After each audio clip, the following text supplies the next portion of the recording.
America is in the midst of an opioid drug epidemic. They told the phone 911. Commotion and using drugs.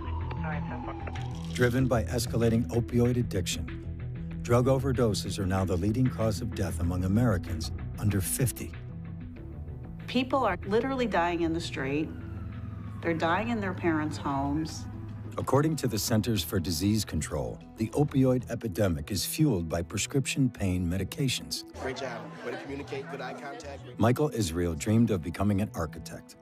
In high school, he participated in a video project exploring the architecture of his hometown of Buffalo. These buildings have been here for such a long time. Michael didn't realize his dream. Despondent over an addiction to prescription opioids, he took his own life at the age of 20.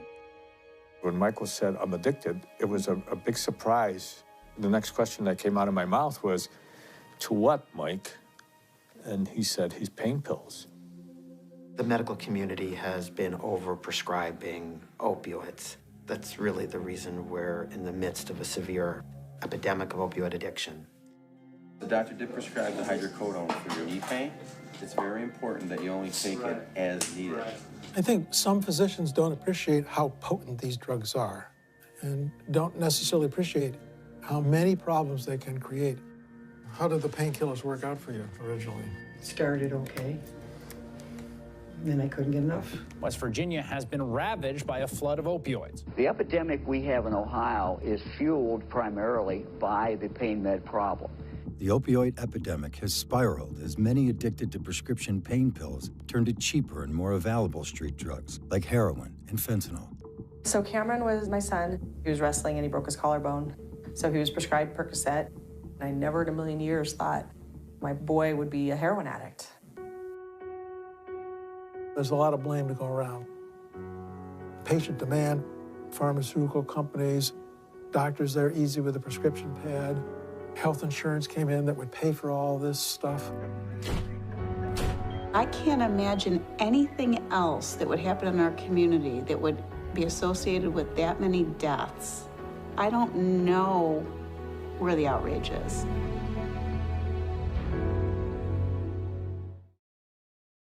It's very hard to get over this image every day and every night of your kid taking his last breath. Michael was the child that could put the smile on your face, always. When Michael passed away, we just started questioning, how did this happen and why did it happen? How did Michael get addicted? What happened to Michael? And then you find out we're all ignorant when it comes to addiction. We don't know very much about addiction because we never thought that it would happen to us. According to the Centers for Disease Control and Prevention, the number of drug overdose deaths in America has never been higher. The majority of deaths involve opioids, including popular prescription painkillers like oxycodone and hydrocodone. The problem's huge. The rate of deaths from prescription opiates has been exponentially growing, and that's only the tip of the iceberg in terms of how many people's lives are wrecked because of prescription opiates. It's a huge problem. The most surprising element of this is how it's the legal prescribed painkillers that get people hooked. Our young people see prescription medications as something safe and effective. A doctor has given it, a pharmacy has filled it, so they feel okay about it. Michael's getting everything from our family doctor and 2 other doctors. We didn't know that that was all addicting. He was taking his pills as prescribed. He was taking his pills as prescribed. People trust their doctor and they think that the doctor is prescribing things appropriately and monitoring them appropriately, and they think that if the bottle says take it in such and such a way that it's perfectly okay to do that. Hello? Dr. Richard Blondell is professor and vice chair for addictions at the University of Buffalo and director of the National Center for Physician Training and Addiction Medicine. How did the painkillers work out for you originally?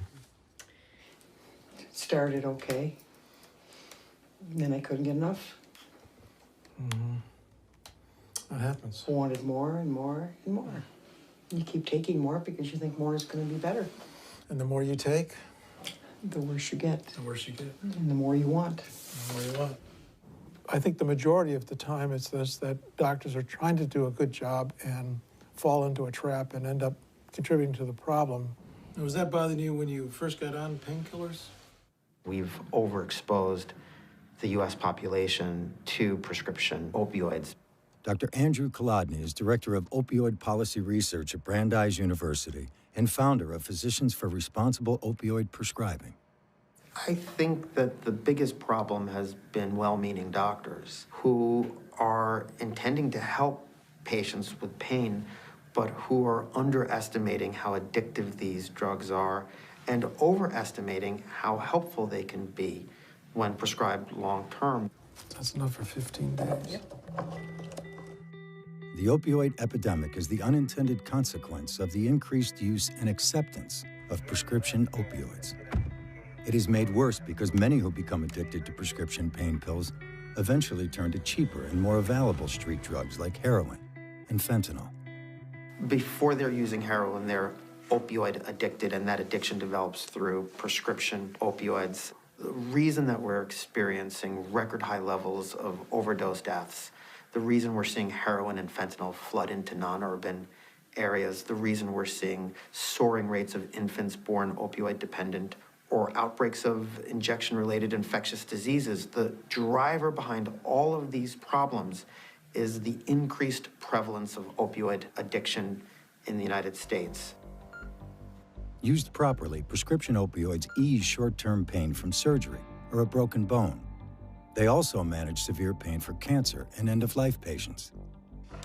But the amount of opioids prescribed in America greatly exceeds what is required for those uses. When Michael passed away, Avi was angry. He was angry that it happened, and it shouldn't have happened. Yeah, there you go. Avi wanted a dog so badly, and I said, there's no way I can allow us to have a dog because Michael kept asking for a dog. We knew that Michael was in pain a lot, and towards the end of his life, he really suffered. We were really terribly lonely. So I finally gave in, and much to my surprise, this dog has given us such joy.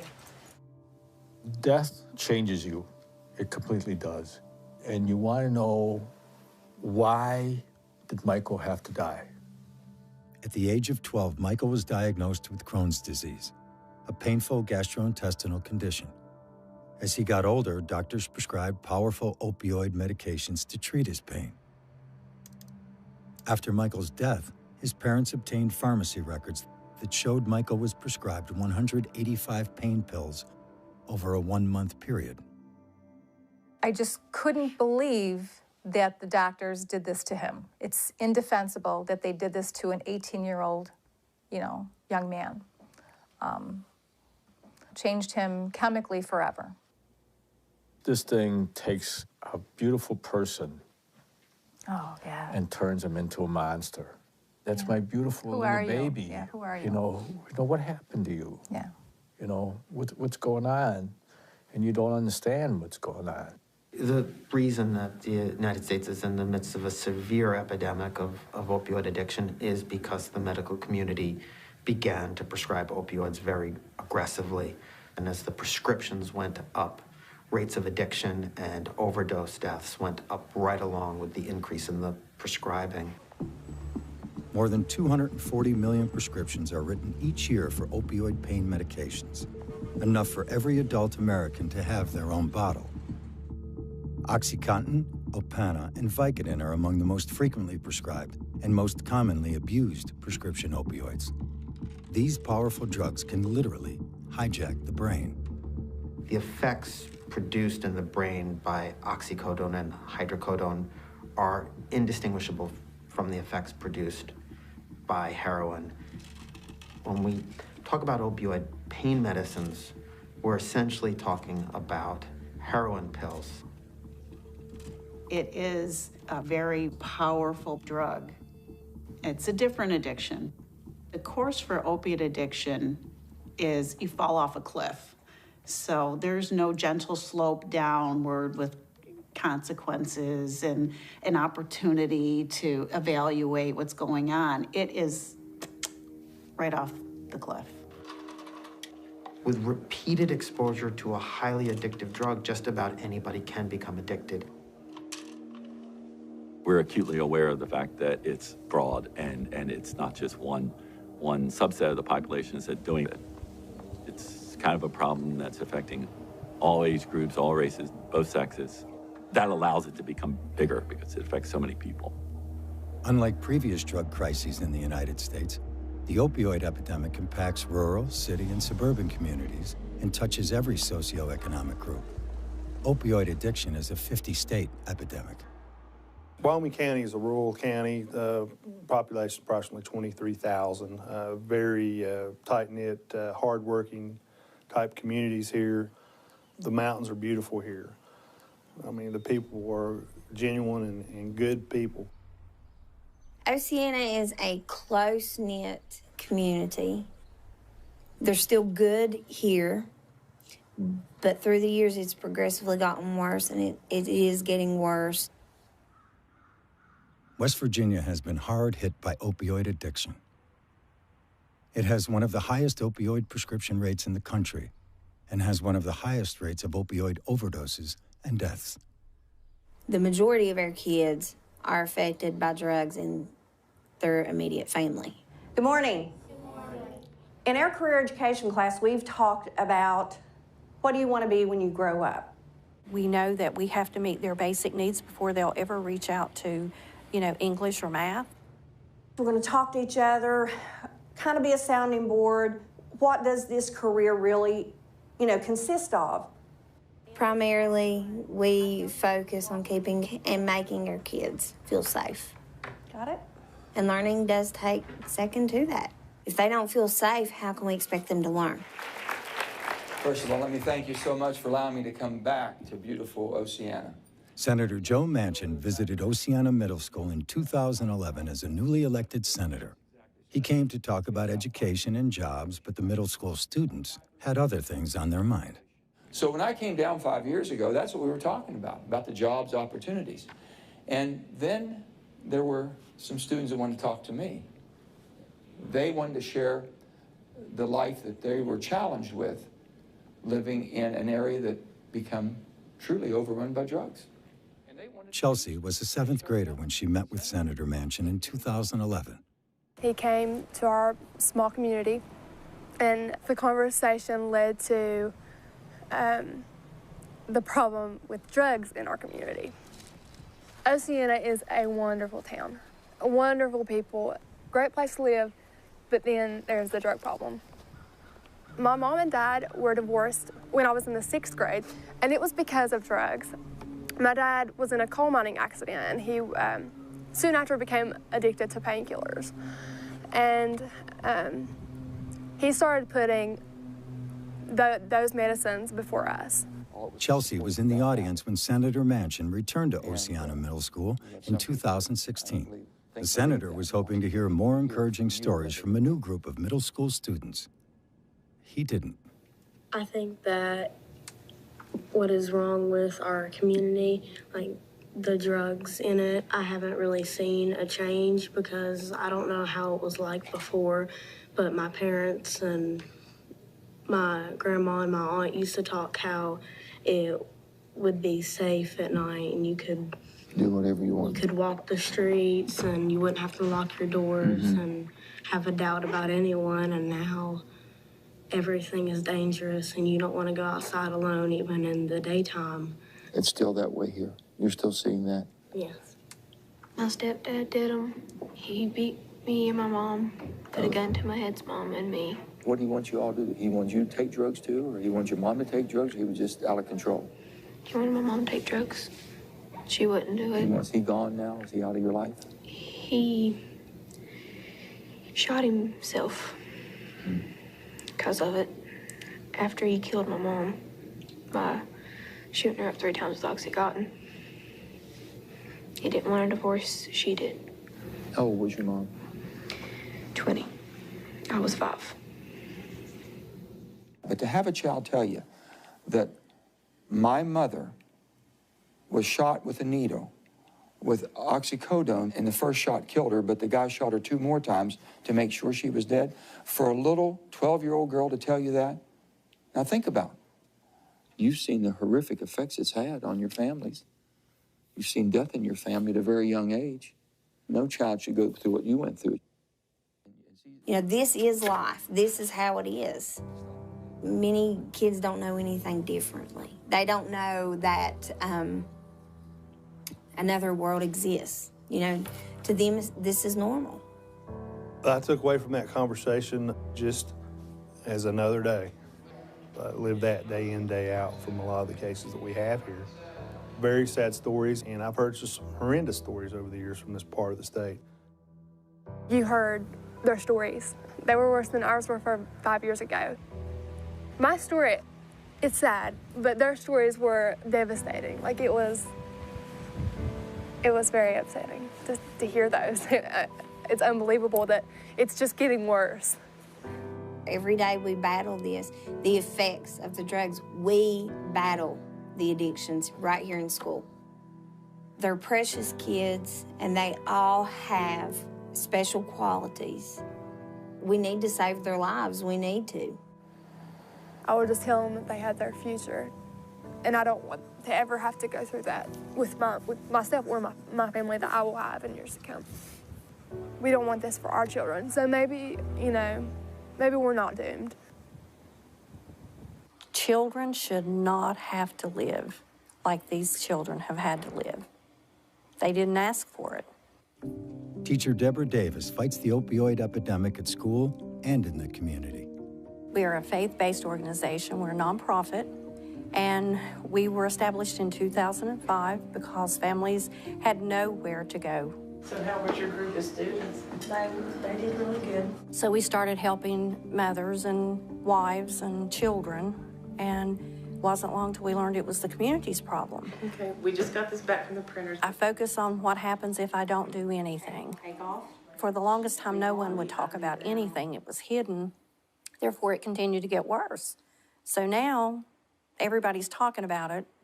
Hopefully, we can stop talking about problems and start focusing on solutions. The crisis of opioid addiction is a relatively new problem in America. Prior to the mid-90s, the use of opioids to treat pain was limited. 2 factors triggered the dramatic increase in prescribing opioids to treat pain. Pharmaceutical companies began telling physicians that opioid pain relievers were safe, effective, and non-addictive. Around the same time, doctors were being pressured to treat pain more aggressively. There came out some new recommendation from professional medical organizations that pain is really supposed to be the 5th vital sign. In addition to your blood pressure and your pulse and your temperature, we're also going to ask you, on a scale of 1 to 10, how's your pain today? And if your pain's a 5 or greater, then the physician feels a mandate to medicate that. Taking 2 a day, so the maximum daily dose. The medical community begins to hear that we've been allowing patients to suffer needlessly because of an overblown fear of addiction, that the compassionate way to treat just about any complaint of pain is with an opioid. So there was a perfect storm of public demand for the treatment of pain, and the pharmaceutical industry right there creating a whole new generation of powerful drugs. Your hands are... Pain is the #1 reason people visit a doctor. Pain can be a challenging element for doctors to diagnose and treat. But now doctors were being told they had a new way to treat pain that was safe and effective. Don't be afraid to take what they give you. Often, it will be an opioid medication. In the 1990s, new opioid medications were introduced to treat pain. Much of the information about these new drugs came from pharmaceutical companies. Some patients may be afraid of taking opioids because they're perceived as too strong or addictive. But that is far from actual fact. The reason that the medical community started to prescribe so aggressively is that in many ways we were responding to a brilliant marketing campaign. It was in 1996 that Purdue Pharma introduced OxyContin.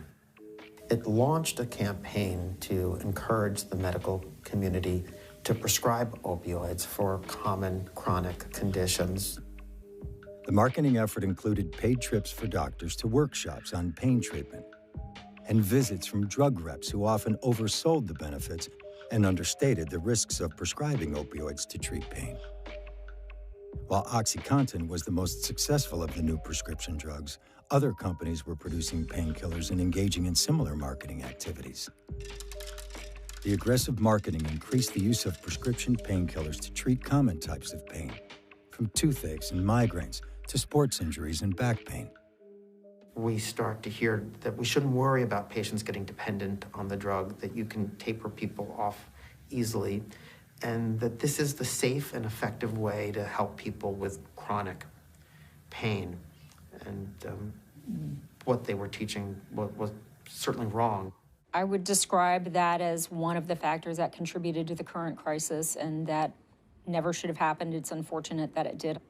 Ann Pritchett is Vice President for Policy and Research at PhRMA, an organization representing pharmaceutical companies in the United States.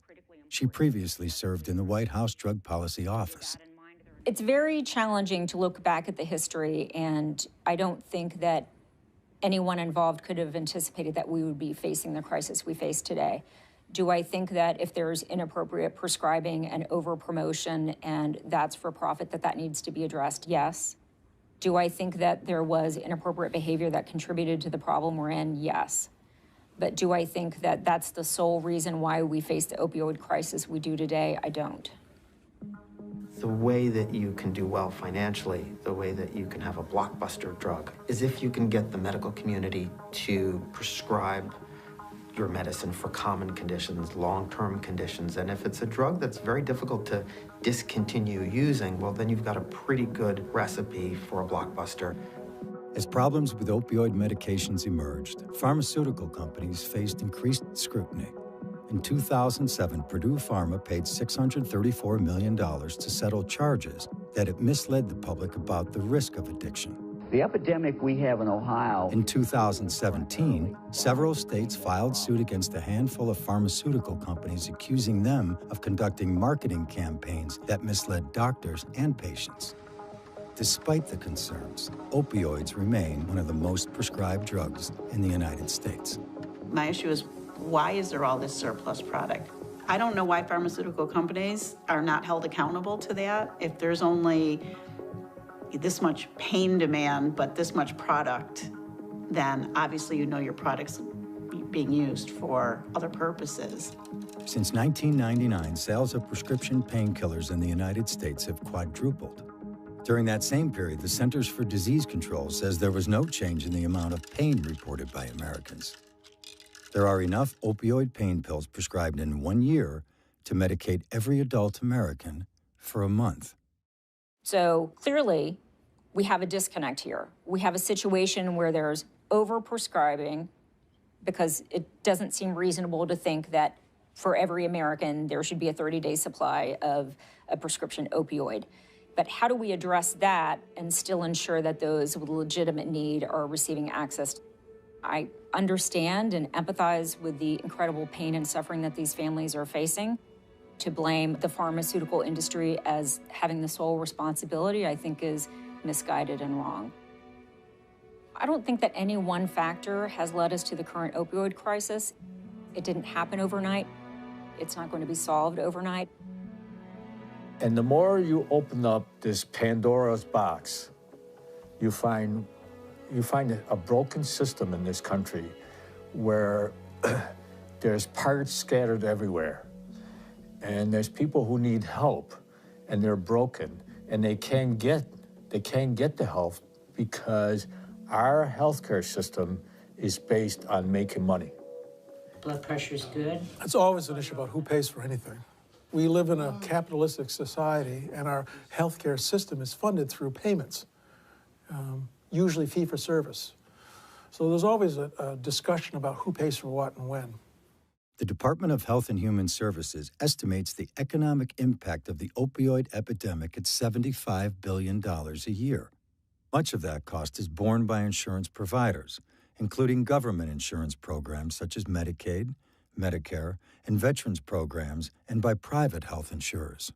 Public and private insurers confront both ends of the opioid epidemic, paying for prescription drugs for pain patients and then paying for treatment when patients become addicted. And we were extremely troubled by all the headlines that everyone has seen about the explosion of opioid abuse in this country. And we were mindful of the fact that often this starts out with prescription drugs. Dr. Harold Paz is Chief Medical Officer for Aetna. He has an extensive career as a physician and healthcare administrator. Because of the addictive properties of these drugs and the fact that they're very effective at eliminating pain, the pendulum swung way out, but at a tremendous cost and in tragic ways. We have to bring it back to the middle.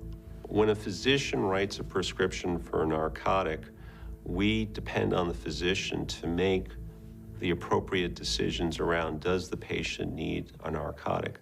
So our role is not to sit in the room with the doctor and second guess those decisions. But what we can do is look at the overarching patterns that exist. Health insurers collect information about the prescribing patterns of doctors. Aetna initiated a program to contact physicians about their opioid prescribing. We really wanted to focus on physicians that are writing a lot of prescriptions for opioids. We started with the top 1%, and we said to the doctors, based on this data, based on the CDC recommendations, you are an opioid superprescriber. Along with the letter, Aetna provided a checklist for doctors to use when prescribing opioids. But some question whether letters are enough to address the problem. We expect that our physicians are going to be well-trained, they're going to practice appropriately and professionally and ethically, and if they aren't, we have in our communities and in our states the mechanisms to identify that and make sure that those problems are corrected. Patients and prescribers really need to understand that opioids are highly addictive. It doesn't mean that they should never prescribe it or that the patient should never take it. It means we have to be very careful with these drugs. We have to avoid using them when we can. And for many types of pain, we can avoid opioids. We have alternative treatments. I'm treating the tissue in your neck and around your head.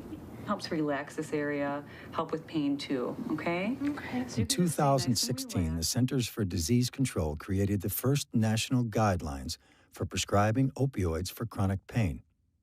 A key recommendation encouraged doctors to use non-opioid approaches to treat most pain.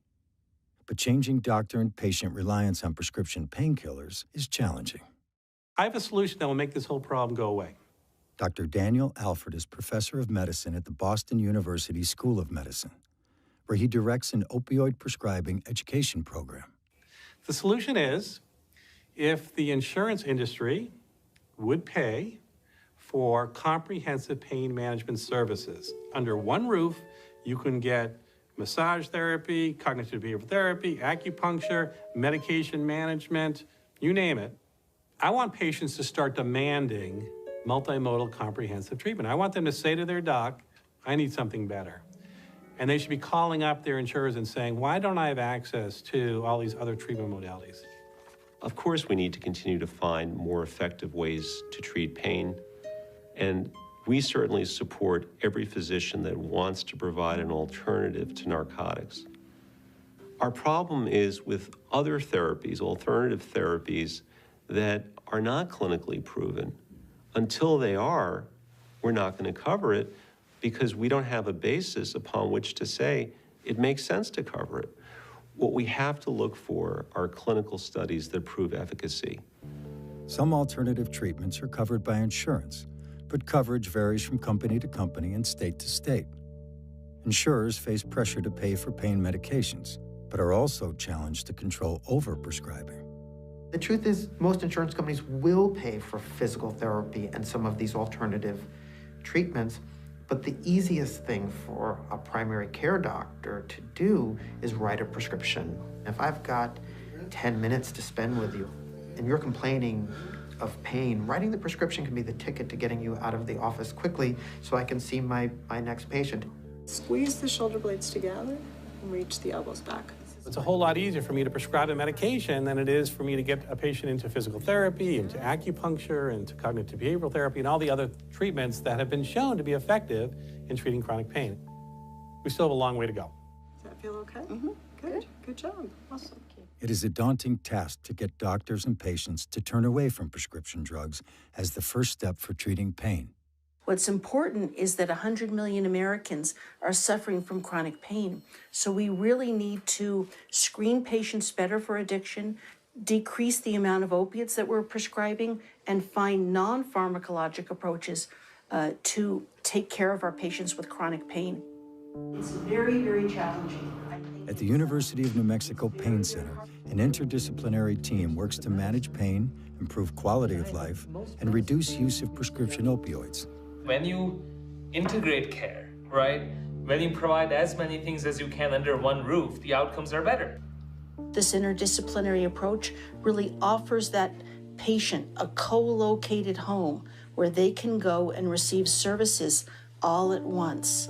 It also allows the clinicians to be able to talk all together about that patient. If I can see a patient for the first time and I can tell them that their pain is real, I believe their story, they're being heard, and we have a team. I'd love to hear about your pain story. Would you tell me how you developed chronic pain? I had a lot of pain when I was working. I was a veterinary technician. And I worked in a clinic at a zoo.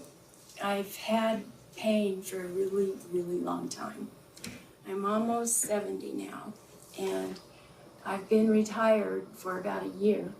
It's very important to realize that there is an older group that's become opioid addicted as well. These are people in their 40s, 50s, 60s, 70s, and 80s.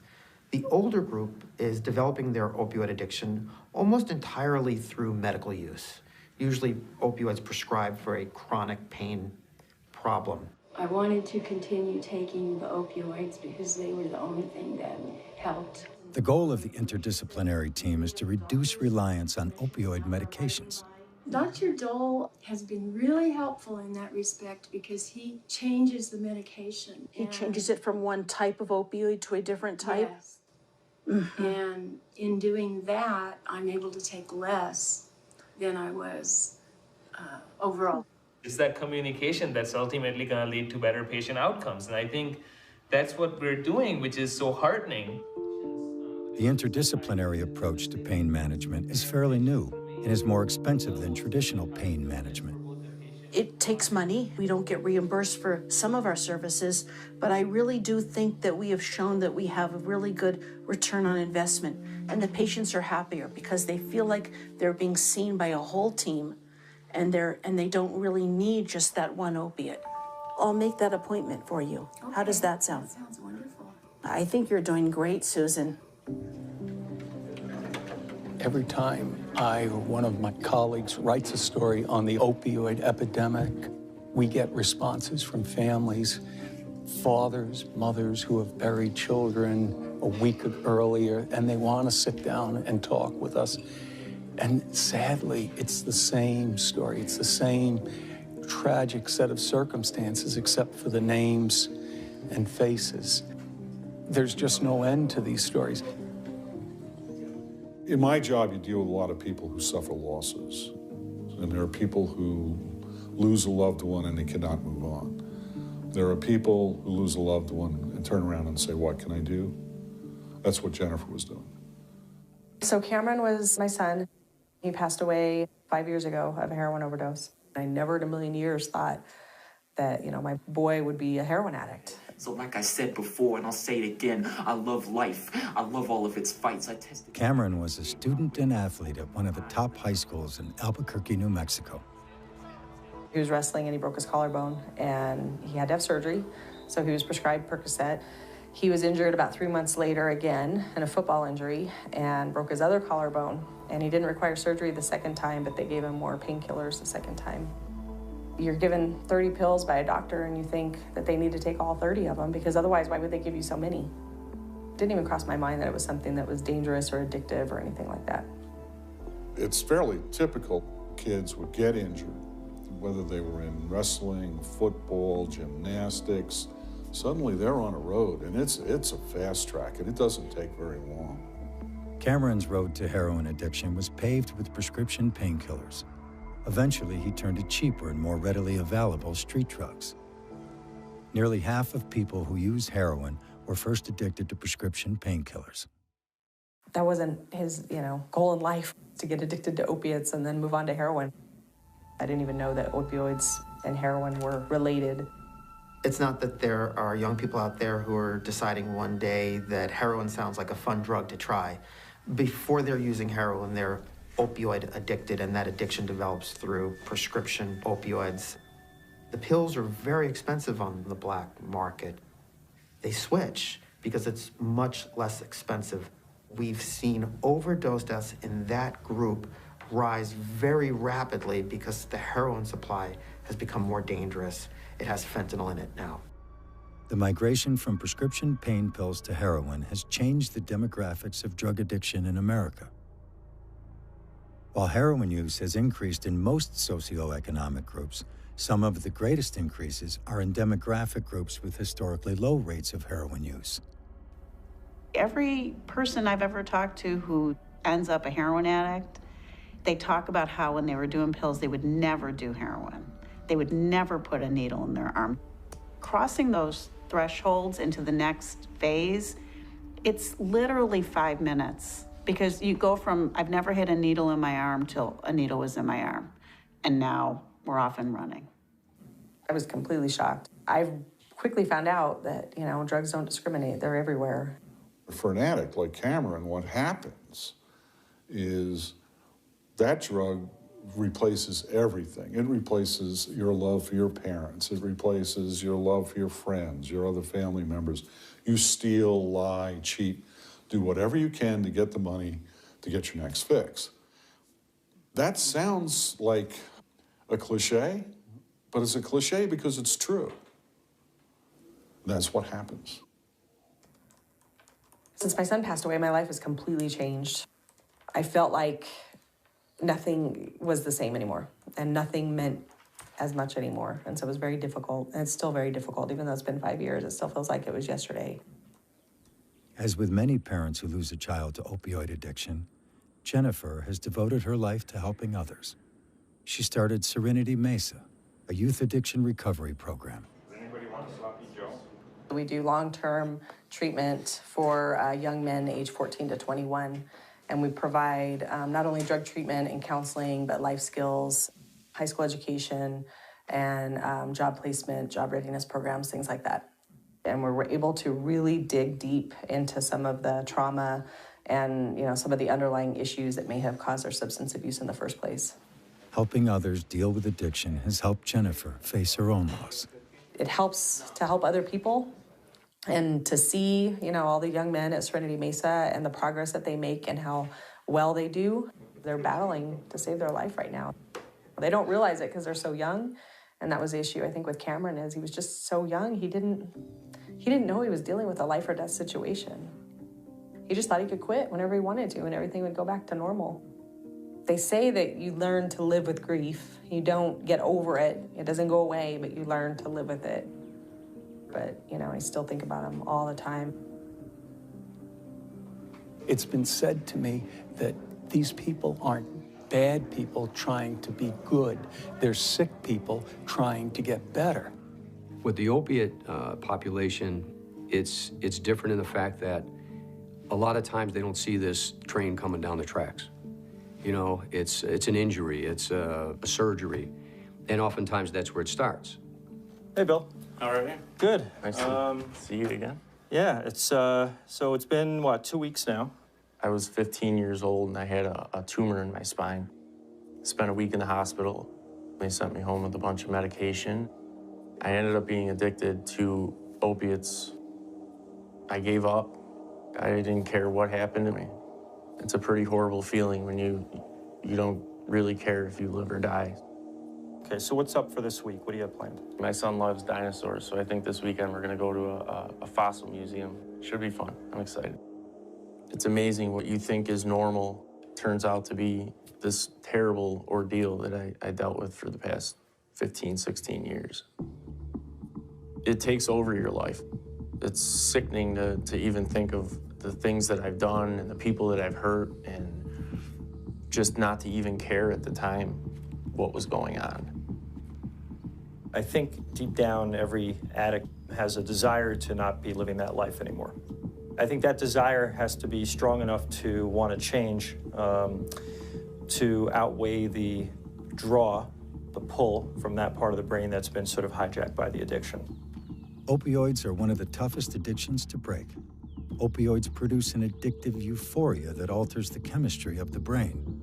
According to the National Institute on Drug Abuse, treatment programs that focus only on abstinence do not result in long-term recovery. The reality is there's no fix, there's no cure for this disease. There's a lot of work involved in this. It's not just a quick fix or a miracle cure. There's not a magic bullet out here. We don't have a one and out, well, come in and we'll save you and you're gonna be all good. It's a long and difficult road. Opioid addiction is a chronic disease, like diabetes or heart disease. All need to be managed for a lifetime. Treatment for addiction typically includes some form of individual or group therapy. What you become when you're getting high is not who you are. You know, who you are is sitting in this chair today, fighting, struggling with the courage, the faith, and the hope that tomorrow could be a better day. The disease can be arrested. You know, you can lock it up and lock it up forever, you know, and as long as you don't put that key in the lock and turn it and let it loose, you can be free from the horrors of addiction. Things got really rough for me before they ever seemed like they were going to get better. I can remember one time I was working with a family, and the day the young man was to leave our facility, the mother thanked me. She said, "Thank you for curing my son." And I said, "I'm sorry, there's really no cure. This is a daily reprieve contingent upon what your son is going to do moving forward." It's hard as hell to bring yourself to a program like this, to do something, to really change your life and get outside of your comfort zone. Treatment must address changes to the brain caused by opioid addiction. Medication-assisted treatment is a proven effective treatment for individuals with opioid use disorder. Use of medications helps to wean the brain off opioids and improve outcomes for addicted patients. One of the most effective treatments is a medicine called Suboxone or buprenorphine. It will control people's cravings, and it reduces the risk that they're going to die of an overdose. Opioid replacement with buprenorphine is one of those things that for many people is a game changer. While medication-assisted treatment improves the chances for recovery, there is a lingering issue of why treatment for opioid addiction often fails. Oftentimes, it's not just one treatment, it's multiple treatments. And that's where I think the frustration comes in, where people think that, you know, recovery doesn't work. You know, it's fruitless. It's just not going to happen. You know, my loved one's been through this 3, 4, 5 times. Once somebody becomes addicted to opioids, it's a lifelong problem. They're not going to get better by checking into a rehab for 30 days or getting detoxed. The treatment is generally going to be very long. What we need to do is look at addiction as a continuum. Treatment doesn't end at 1 year, doesn't end at 2 years.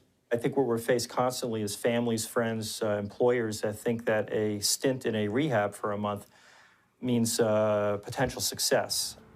But for the most part, people will have lapses. Because information about treatment is not well documented, it is hard to know how many people relapse. But relapse does not mean failure. You go into treatment and it doesn't fix you. And you're going to have people who fall off the wagon. And, you know, but the thing is not to condemn the kid, is to say, okay, we need to start all over again. We have to prepare people for a relapse better because it is likely. That's what the research tells us. That's what we see on the ground. And families, people need to be prepared for that. Addiction is looked at as you did it to yourself. It's your problem. Pick yourself up by your boots, pull your socks up, and go take care of yourself. It doesn't work like that. It doesn't work like that at all. Is everybody excited about getting going here today? Yeah, all right, let's do this. One of our most popular classes are cycling or spin, as people know it. Treatment goes beyond dealing with the power of the addiction to help patients reconnect to seemingly ordinary activities. Pick up your pace a little bit. It not only helps with your fitness, improve fitness, but it also improves your mood, which will then, they'll feel better about themselves, they'll have better confidence in themselves, because they are very broken when they first come into us. It's not hopeless, but because it's not an easily resolved problem, they're scared out of their minds. It took me to get hope in myself that I could do this before I could even really make any actions toward recovery. You walk around here and you talk to the people that are here, and for this point in time, they have a chance. The challenge for many is finding access to treatment. The National Institute on Drug Abuse estimates fewer than 12% of Americans suffering from substance use disorders receive treatment. For many, the stigma associated with opioid and heroin addiction gets in the way of treatment. But when you talk about addiction, sometimes that triggers responses based on prejudice and ignorance. So there are some who might think that it's not a medical problem at all. It's just a moral character defect. It's a really important thing to work on yourself and have goals again. What I don't like about describing this as an abuse problem is I think it puts in people's mind the notion that what we're dealing with is a problem of people behaving badly, taking dangerous drugs because it feels good and they're accidentally killing themselves in the process. That isn't what's going on. Once you're addicted, you're not doing it because it's fun or you're choosing the lifestyle. You're doing it because you have to. Those are things that we can use for our recovery. You should not be ostracized and you should not be punished because something happened to you unintentionally or accidentally. The families that are grappling with a loved one that is in the throes of addiction, our message from personal experience to them is grab your child, hold them tight, and let them know that you're in it together. You know, it's not just them alone. You're in it together because that child is in for the fight of their life, for the rest of their life. This disease has been killing thousands of people in the past few years.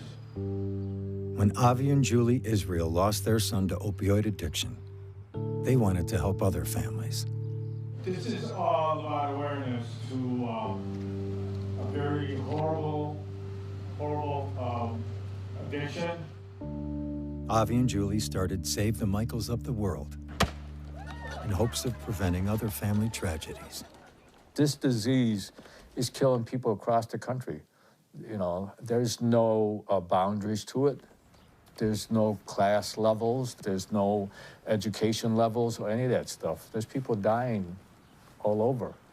It should be more of an outrage out there. People should be out there demanding results. I think there's not more outrage because the people that are not affected don't think it's going to happen to them, which, you know, that's a false sense of security because, you know what, you are one car accident, one surgery, one wisdom tooth, one sports injury away from the disease of addiction, because that's how fast it can happen to your family.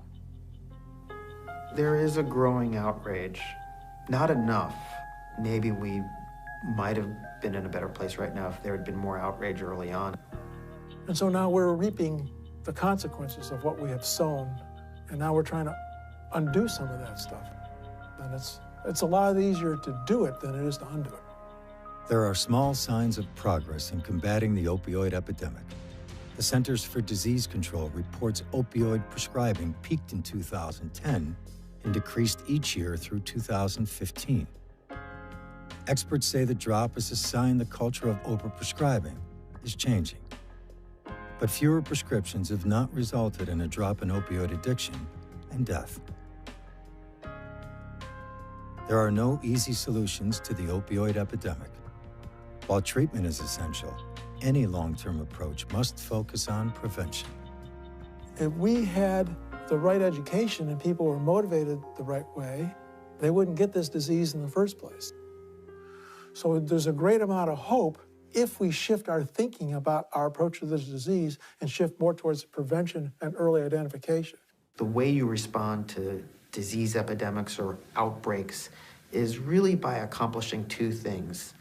The first thing that you need to do is to prevent new cases of the disease. You want to contain it, keep new people from getting it. And the other thing that you need to do is you need to treat the people who have the disease so they don't die from it. That's really going to be the only way we can bring down overdose deaths in the short term.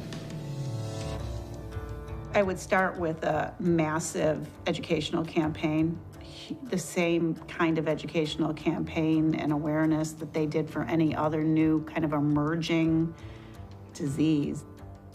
So now we have to start thinking about educating our children better, about educating doctors better, about educating parents better, about educating our public health officials better, about educating our politicians better. All of those people have to come together to really affect a strategy of prevention. Well, I believe that we need to educate at a much younger age than we do now. But again, because of the disease of denial, many folks are going to say, well, we don't need that in my town. We don't need that in my school. That's for down the road. But the problem is, down the road is right in your locale. We've got to fix this. And it's going to take some big-time solutions here. This is not going to be something where you put up a couple of billboards and it's all going to get better. People want it all fixed next month. You know, here's the problem, now at 5 o'clock, solution, film at 11. It ain't going to happen. Everybody has to accept their little piece of responsibility for this and do their part to fix the problem. As long as everybody's saying, pointing the fingers and blaming somebody else, is not going to get done. But I think what is beginning to have an impact is increasingly you're seeing families that have been affected by the problem speaking out. And some of these family survivor advocates are having an impact. I think prevention is key. Educating the parents, educating the coaches, educating the kids through the school systems. How many of you found something interesting? If we had prevention programs in all the schools and all the districts from an early age on up, then kids would have the education, parents would have the education, and all the people around them, you know, the coaches, it's a community problem. Wherever there's a propensity for somebody to get an opiate, whether it's a dentist, a doctor, wherever, the education needs to be there. The families that are left behind who want to tell the stories because they don't want it to be that their child or loved one died in vain. They want to spare other people the agony of losing a loved one. And I think that's going to be the strongest, you know, boost to really changing society's attitude. In life, as in death, you fight for your children.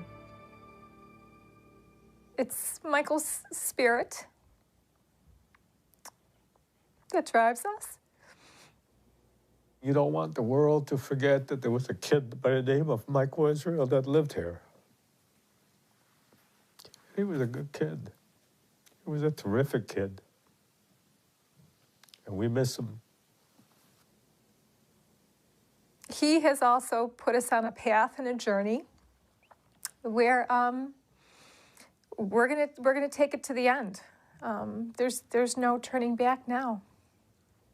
We watched a beautiful boy go from jumping around and everything and being so funny into suffering. And so you fight for him. And we took him all over to get him help. And now we're taking Michael all over to get other people help. When we first started talking about this, we were like a little flickering candle. And now we have like a flashlight beam. It's still not daylight out there. We still got a long way to go. It's moving in the right direction. And unfortunately, it's taken a lot of death to get this movement. And it's going to take more death before this stops. I see tragedies for sure, but I also see successes. And that's where the hope comes, because it doesn't have to be like this. Our society doesn't have to be riddled with addiction.